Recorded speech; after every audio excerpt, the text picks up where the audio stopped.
उनकी बीवी नेहा की हाइट बहुत ही कम थी। वो इतनी नाटी थी कि लोग उसका कई बार मजाक बना देते। अरे नेहा, तेरे लिए तो मुझे किचन में टेबल रखना पड़ेगा। माँ जी, इतनी भी नाटी नहीं हूँ मैं, और हाँ, हिल्स पहनकर तो बिल्कुल आपके बराबर आ जाती हूँ।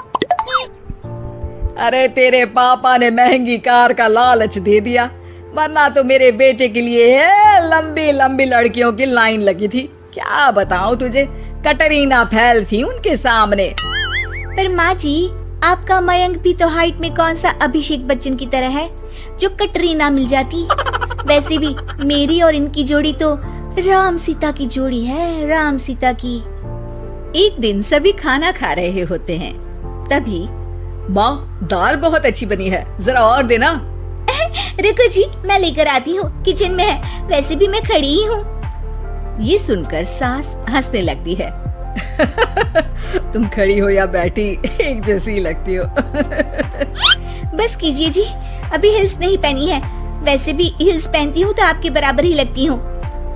एक दिन नेहा सब्जी लेने बाहर निकलती है तो पड़ोसन कहती है, अरे देखो देखो कितनी नाटी है, मयंक तो दिखने में अच्छा है, हाइट भी ठीक ठाक है, फिर क्या जरूरत थी ऐसी नाटी बहू लाने की। दहेज बहन, दहेज, अंधे हो गए थे पैसों के पीछे, अब करे जगह साई। दोनों की बात नेहा सुन लेती है और उसे बहुत गुस्सा आ जाता है। आंटी जी, एक बात बताओ, मेरे पापा के पास पैसे हैं, उनको अच्छी लड़की की तलाश थी, ये पसंद आए और शादी हो गई, इसमें मेरा क्या कसूर है जो आप लोग मुझे सुना रही हैं?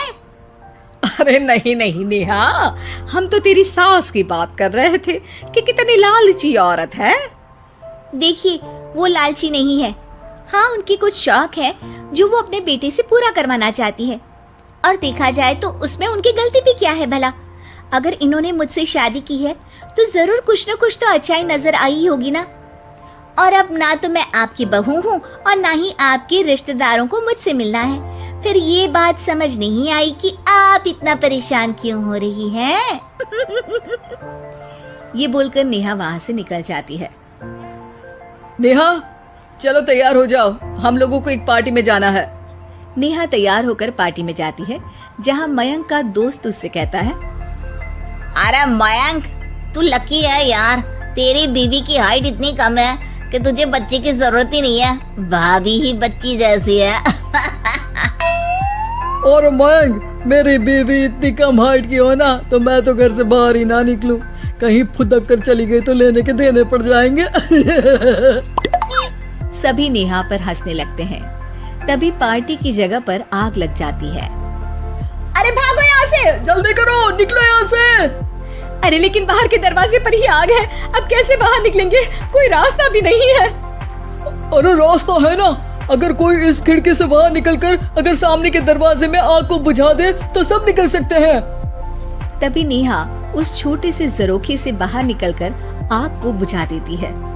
अरे वाह, भाभी जी ने तो आज हम सबको बचा लिया।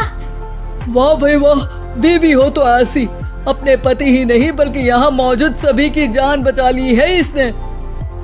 भाई मयंक, माफ कर देना, तेरी बीवी तो सच में कमाल है। मुझे ये बात पता है और मुझे मेरी बीवी पर गर्व है। नेहा मुस्कुराकर अपने पति की तरफ देखती है।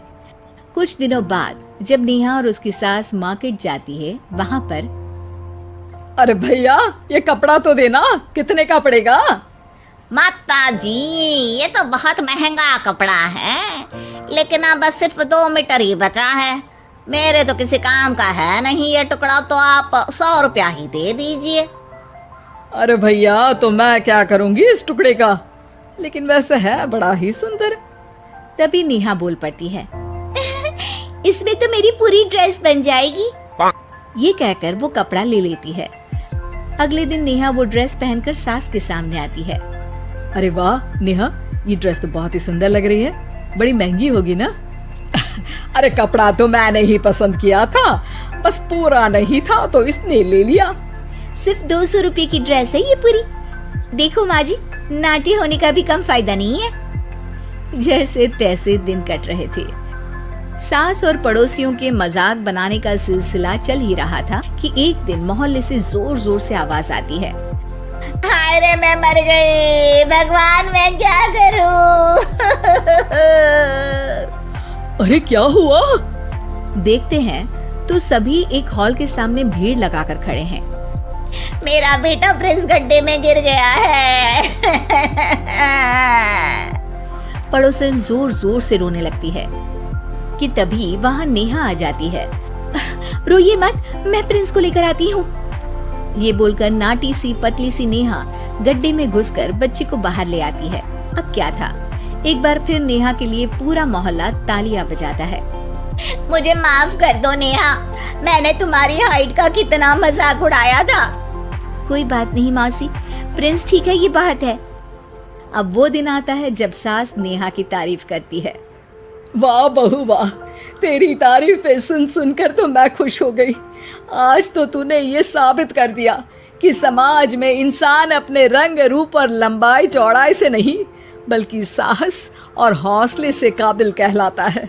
मुझे माफ कर देना बेटा।